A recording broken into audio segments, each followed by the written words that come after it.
You ever notice how disciplined people are weirdly annoying to be around? Not because they're mean, because they make you feel like a disappointment just by existing near them. They wake up at 5. You wake up at the sound of your own guilt at 11. They meal prep on Sunday. You forget you own a stove, and somewhere deep down you start wondering if discipline is actually a gift, or if it's just a very polite form of self-punishment that society decided to praise. Here's the part nobody talks about. The people who seem the most locked in, the most controlled, the most, I don't miss a single day, are often one quiet moment away from completely falling apart. Not because discipline is fake, because discipline was never supposed to replace everything else a person, for real bro here, where we say what no one else will. So if you came here thinking this is another video telling you to wake up earlier and stop being lazy, you're in the wrong place. This is the video that asks what happens after you actually become disciplined, because that part gets weirdly dark and nobody warns you about it. Part 1. The person everyone invents. Let's set the scene.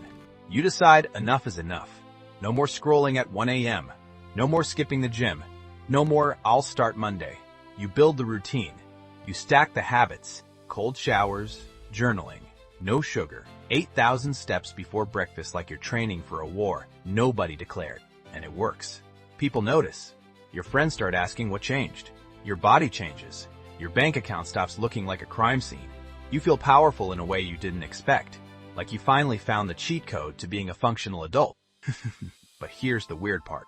The more disciplined you get, the more you start treating yourself like a project instead of a person. You stop asking, how do I feel? And start asking, did I complete the checklist? Sound familiar? Things are about to become much bigger than you expected. Part 2. The honeymoon phases. For a while, discipline feels like a superpower. You say no to things that used to control you. You watch other people struggle with stuff you've already conquered. And there's this quiet superiority that creeps in. The kind you'd never say out loud but absolutely feel. You start identifying as the disciplined one. Not just someone who works out, but someone who simply doesn't have weaknesses anymore. Which is hilarious because everyone has weaknesses. You just relocated yours somewhere less visible. This is where the praise rolls in. Wow, how do you stay so consistent? I wish I had your willpower. And you start performing discipline a little bit. Not because you're faking it, but because the identity feels good and you don't want to lose it. The thing helping you may also be hurting you. Part 3. The Q-Yet Trap. Here's where it gets uncomfortable. Somewhere along the way, discipline stops being a tool and starts becoming a personality you're scared to take off. You skip one workout and you don't just feel tired, you feel like a fraud. You eat one thing off plan and suddenly there's this voice going, see, you were never actually disciplined, you were just lucky. That voice is exhausting. And the worst part is you built it yourself, one perfect streak at a time. You taught your brain that your worth is measured by consistency. So the moment consistency cracks, you don't feel human. You feel like you failed an audit. People assume burnout looks like collapsing on the floor crying. Sometimes it just looks like a person who can't rest without guilt, whispering in the background the entire time. You're lying on the couch doing absolutely nothing, and somehow your brain is still doing math, calculating how far behind you are compared to who you were yesterday. You are now trapped inside something you thought you wanted. Part 4. The self-sabotage nobody sees coming. Here's the twist almost nobody expects. Extremely disciplined people don't usually fall apart slowly. They fall apart suddenly, in one giant binge of everything they were avoiding. The same person who hasn't touched sugar in 6 months eats an entire cake at midnight and stares at the wall wondering who they even are anymore. It's almost comedic watching it happen. The person who has 8 alarms set for 5 a.m. suddenly sleeps until 2 in the afternoon and doesn't even feel bad about it. They just feel numb. The discipline didn't disappear gradually, it snapped. Because rigid systems don't bend, they break. And this is the part that messes with people psychologically. They assume the breakdown means they're weak. In reality, the breakdown is usually the body and brain finally forcing a conversation that discipline kept avoiding. You can't outwork an emotion. You can only postpone it, and postponed emotions charge interest. So you end up in this strange loop. Disciplined for weeks, chaotic for days, disciplined again, chaotic again.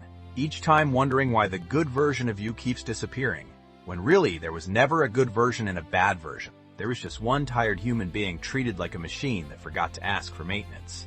There is one final truth nobody saw coming. Part 5. The real reason this happens. Here's the theory reveal, and it's going to sound backwards at first. Discipline was never really about willpower. It was about identity protection. People don't actually fear failing a habit. They fear what failing the habit says about who they are. That's why missing one gym session feels heavier than it should. It's not about the missed workout. It's about the unspoken fear that maybe you're not special. Maybe you're just like everyone else who quits. Maybe the disciplined version of you was a performance the whole time. But here's the part that actually changes everything. The people who sustain discipline long-term, the ones who don't burn out in dramatic midnight cake scenes, aren't the most strict ones. They're the ones who built in permission to be human. They miss a day and don't spiral. They rest without earning it first.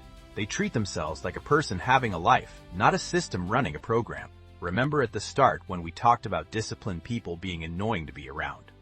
Turns out the ones who feel the most relaxed, the most consistent without trying so hard, aren't superhuman at all.